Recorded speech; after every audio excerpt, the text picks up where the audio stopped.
Hello guys, welcome to my YouTube channel S Rohit.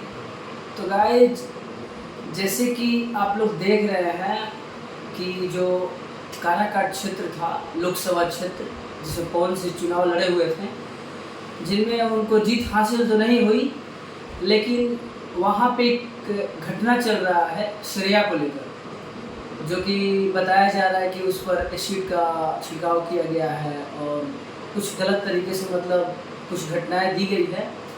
तो वहाँ पे एक चीज़ देखा गया, कल मैं एक न्यूज़ देख रहा था, उसमें लड़कियाँ वहाँ के सांसद राजा राम जी हैं, लेकिन वहाँ पे राजा राम जी वहाँ के जो कि संसद हैं, लेकिन कल राजा राम जी के वहाँ पे राजा राम जी को मतलब मुर्दाबाद करना पड़ा, क्योंकि इतना सीरियस घटना होने के बावजूद वहाँ के जो संसद है राजा राम जी वहाँ पे पार्टी मना रहे हैं।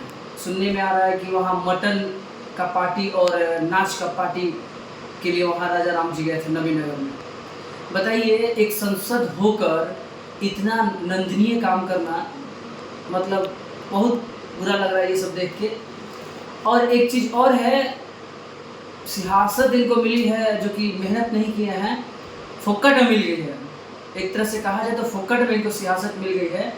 और आप लोग को पता ही होगा, जो मेहनत करके जो मुकाम हासिल किया जाता है और एक जो है बिना मेहनत किए मिलता है तो उसकी कोई कदर नहीं होती है। तो राजा राम जी को भी यहाँ पे जो सीट मिला है एमएलए का, उनको भी एमएलए बोल रहे एमपी का, उनको भी उसका कोई कदर नहीं कर रहे हैं, बस अपना रोटी सेक रहे हैं। राजा राम जी को कम से कम वहाँ जब नवीनगर में गए हुए थे तो जब ये न्यूज़ उनको तो पता होना चाहिए, क्योंकि वो एमपी हैं और एमपी को तो ये सब जानकारी होना चाहिए भाई कि हमारे लोकसभा में क्या हो रहा है क्या नहीं हो रहा है। और श्रेया कांड जो कि इतना गंभीर मामला हो गया है, इतना सीरियस मामला हो गया है, उसके बावजूद भी राजा राम जी वहाँ पे नहीं जा रहे हैं।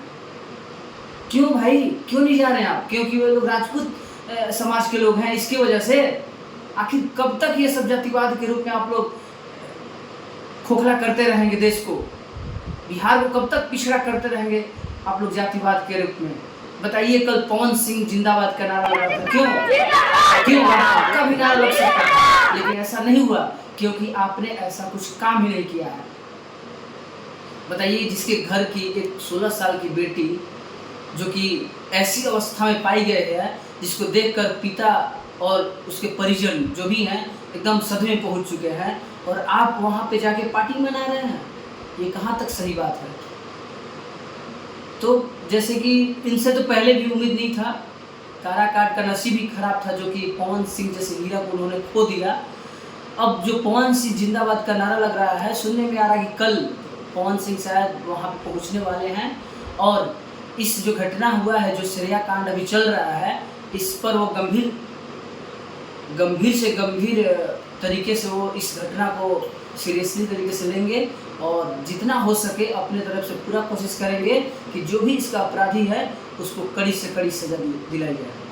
पूरा राजपूत समाज एकदम मतलब बौखला उठा है, और राजपूतों का भाई इतिहास है, पहले से ही क्षत्रियों का इतिहास है, तो ऐसे तो ये मामला शांत होने वाला नहीं है।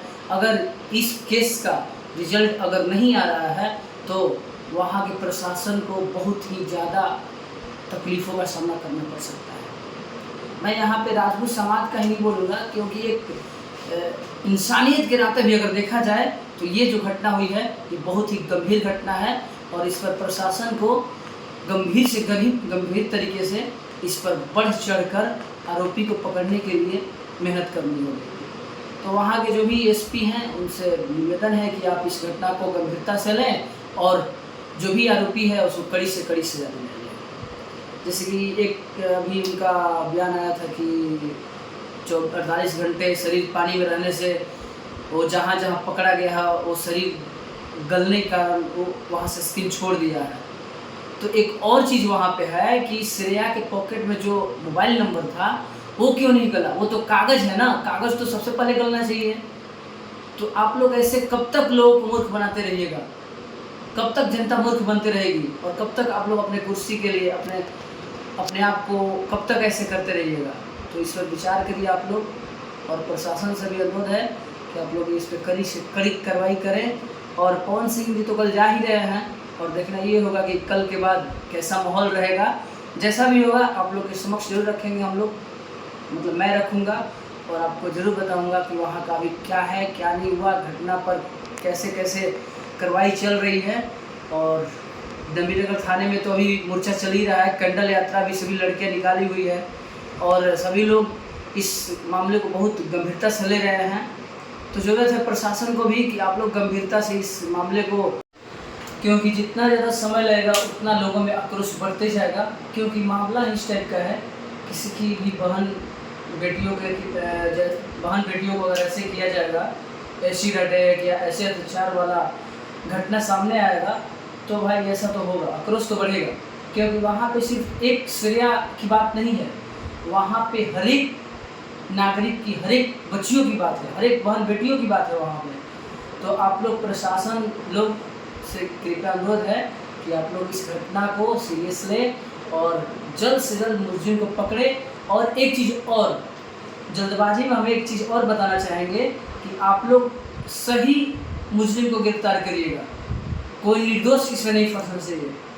क्योंकि कहा जाता है, जैसे कोर्ट में न्याय द्वारा एक बात कहा जाता है कि भले एक मुजरिम को सज़ा से बचाया जा सकता है, लेकिन एक निर्दोष को अगर सज़ा मिल जाए तो बहुत ही गंभीर बात हो सकती है।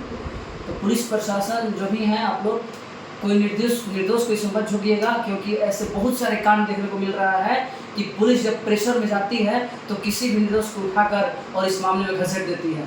तो ऐसा आप लोग प्लीज़ मत करिएगा। जो इसका अपराधी है, जो सही अपराधी है, उसको कड़ी से कड़ी सज़ा दीजिए और श्रेया को इंसाफ दीजिए। थैंक यू सो मच, बस इतना ही कहना चाहेंगे। और कल पवन सिंह आएंगे तो कल का अपडेट आपको जरूर दिया जाएगा।